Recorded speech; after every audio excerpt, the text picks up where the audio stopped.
নমস্কাৰ ৰাইজসকল পোনপ্ৰথমে মোৰ ভইচ ভিডিঅ 2024 ইউটিউব চেনেললৈ আপোনালোকক স্বাগতম জনাইছোঁ আৰু যদি ফেচবুকত চাই আছে হনুমান চেনেলটোলৈ স্বাগতম জনাইছোঁ। আজি মই বনাবলৈ লৈছোঁ ঔটেঙা আচাৰ। এয়া মই বাৰীৰ পৰা আনি ধুনীয়াকৈ ঔটেঙাৰ আগটো এইদৰে কাটি লৈছোঁ। আপোনালোকে হয়তো সকলোৱে জানেই যে ঔটেঙা কেনেদৰে কটা হয়, ঠিক তেনেদৰে ময়ো কাটি ল'লোঁ। এনেদৰে আগটো কাটি ল'লে এইদৰে উলিয়াবলৈ ভাল হয়। এয়া দেখিছেনে কিমান ধুনীয়াকৈ এডোখৰ এডোখৰকৈ এৰাই গৈছে। আপোনালোকে ঠিক এনেদৰে ধুনীয়াকৈ কাটি ল'ব। কাটি পিনি সকলোবোৰ এইদৰে পানীত ডুবাই পিনি ধুই ল'ব, যাতে তাত যিবোৰ লাগি থাকে ঔটেঙাৰ যিবোৰ বিজল বা তাত যিবোৰ কোলা কোলা লাগি থাকে সেইবোৰ যাতে এৰাই যায়। ধুই হোৱাৰ পিছত এনেদৰে দাঁতিত যিটো পাতল বাকলি থাকে সেই বাকলিটো আমি ভালদৰে কাটি দিম আৰু ইয়াৰ মাজত যিখিনি কোলা কোলা আছে, ক'ৰবাত যদি কিবা পোক চকু সোমাই আছে সেইখিনি আমি ধুনীয়াকৈ ভালদৰে উলিয়াই দিব লাগিব আৰু তাৰপিছত আমি ডোখৰ ডোখৰকৈ কাটিব লাগিব।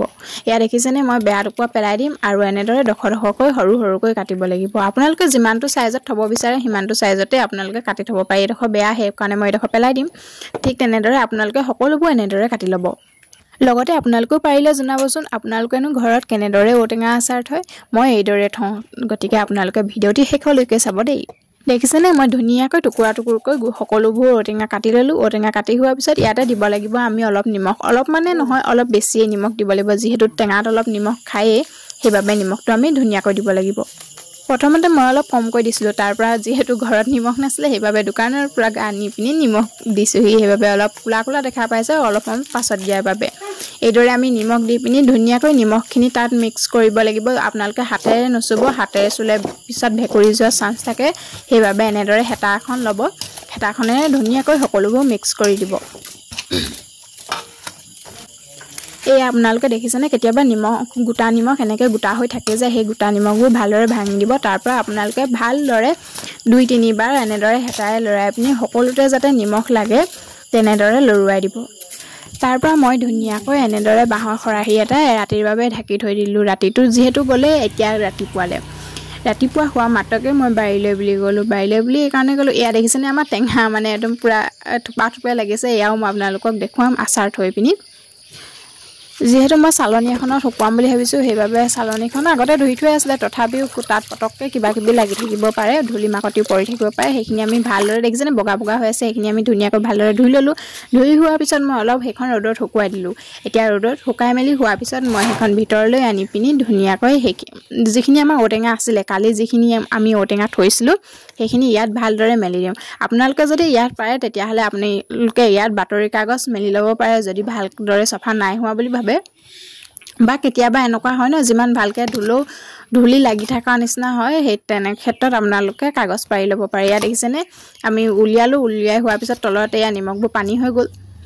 এতিয়া আমি পানীখিনি আঁতৰাই পিনি এনেদৰে ওপৰৰ পৰা ভালদৰে আমি ঔটেঙাখিনি লৈ পিনি ইয়াত মেলি দিব লাগিব।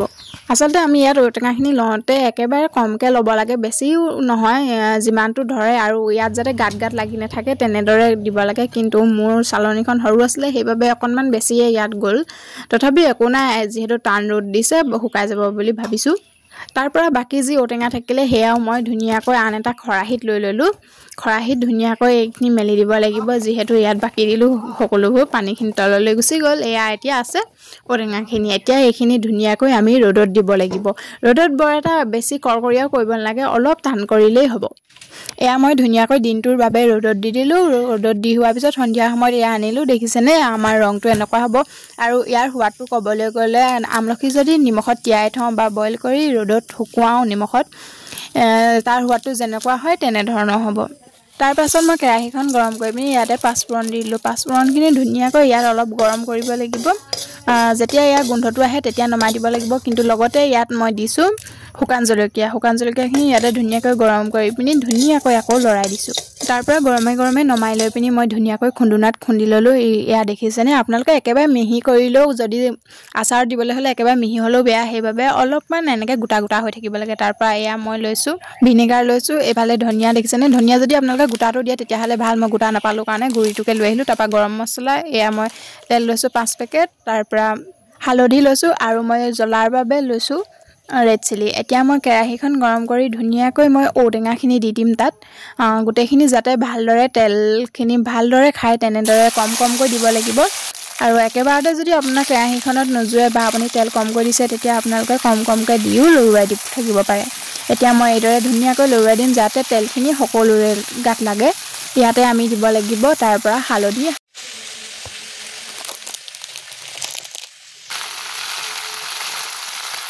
হালধিখিনি ধুনীয়াকৈ মিক্স কৰিব লাগিব যাতে প্ৰতিডোখৰ ঔটেঙাৰ লগত হালধিৰ ৰংটো খাপ খাই যায়। তাৰ পৰা আমি এইটো আজৰি কৰি পিনি ধুনীয়াকৈ এই বাচনটোতে আমি গৰমে গৰমে সেইখিনি আজৰি কৰি দিলোঁ। কেৰাহীৰ পৰা ইয়ালৈ আজৰি কৰি লোৱা পাছতেই আমি ধুনীয়াকৈ ইয়াত দিলোঁ মছলা। ইয়াত মই প্ৰথমতে দিলোঁ ধনিয়া। মই আগতেও কৈছোঁ ধনিয়া যদি আপোনালোকে গোটাটো পায় সেয়া দিব। তাৰ পৰা আমাৰ ৰেড চিলি দি দিলোঁ মই, আৰু বাকী থাকিলে আমাৰ পাঁচফোৰণ, সেয়াও মই ধুনীয়াকৈ ইয়াত দি দিলোঁ। আৰু ধুনীয়াকৈ আপোনালোকে হেতাখনেৰে লৰুৱাই দিব যাতে ভালদৰে সকলোৰে লগত মিলি যায়।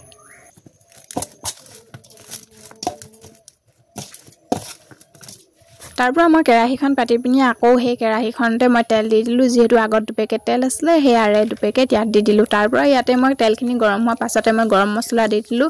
মছলাখিনি ভালদৰে এইদৰে আপোনালোকেও হেতাখন এনেদৰে কৰি দিব। ভালদৰে তেলখিনি গৰম হোৱাৰ পিছত নমাই লৈ পিনি এইখিনি ধুনীয়াকৈ অকণমান সৰু কৰি পিনি থুপাই ল'ব ঔটেঙাখিনি। তাৰ পৰা ইয়াৰ ওপৰতে সেই তেলখিনি দি দিব। আপোনালোকে দেখিছেনে মই ইয়াত তেলটো দি দিলোঁ। অকণমান তেলৰ জিকিমিকনি এটা আহিছে। মই পাছলৈ এনেকৈ দি দিছোঁ। ইয়াত দেখিছেনে তেল বৈ গৈছে। এইখিনি এতিয়া তেল আপোনালোকে ধুনীয়াকৈ গৰমে গৰমে ইয়াৰ লগত মিক্স কৰি দিব।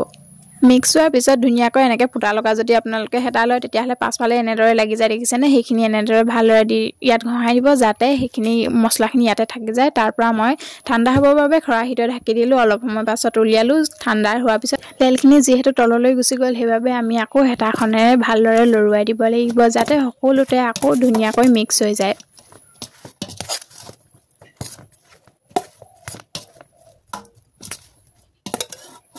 ধুনীয়াকৈ মিক্স কৰি হোৱাৰ পিছত ইয়াতে মই দিম অলপ ভিনেগাৰ। বৰ বেছিও নিদিওঁ, অলপ দিম। ইয়াত যিমানটো পৰিমাণৰ লাগে সিমানটো। এই কাপটো দেখিছেনে, এই কাপটো বগা অংশৰ যিটো তলৰ বগা অংশ সেই সিমানডোখৰতে দিছোঁ। সিমানকণেই মানে মই ভিনেগাৰ ইউজ কৰিছোঁ ইয়াত। দিয়াৰ পাছতে ভালদৰে আপোনালোকে লগে লগে এইখিনি লৰুৱাই দিব। লৰুৱাই হোৱাৰ পিছত যাতে সকলোতে ভিনেগাৰটো লাগি যায়। মই আপোনালোকক আকৌ দেখুৱাইছোঁ এইটো নতুন বটল দেখিছেনে। এই প্ৰথমৰ পৰা দেখিছেনে খাপটো তললৈকে অহা নাই বেছিকৈ, সেই সিমানকণে আছে। যিমানকণ মানে ফুলটিকে আহে যিহেতু সেই ফুলটিকে পৰা যিমানকণ কমিছে সিমানকণে মই ভিনেগাৰ ইউজ কৰিছোঁ। তাৰ পৰা আমাৰ আচাৰ ৰেডি হৈ গ'ল ধুনীয়াকৈ। এয়া আপোনালোকে চিচাৰ বৈয়ামত ভৰাই থৈ দিব পাৰে আৰু মাজে মাজে ৰ'দত দি থাকিব। আপোনালোকে খাই কেনেকুৱা পালে জনাব এবাৰ। ভিডিঅ'টি শেষলৈকে চোৱাৰ বাবে আপোনালোকক বহুত বহুত ধন্যবাদ।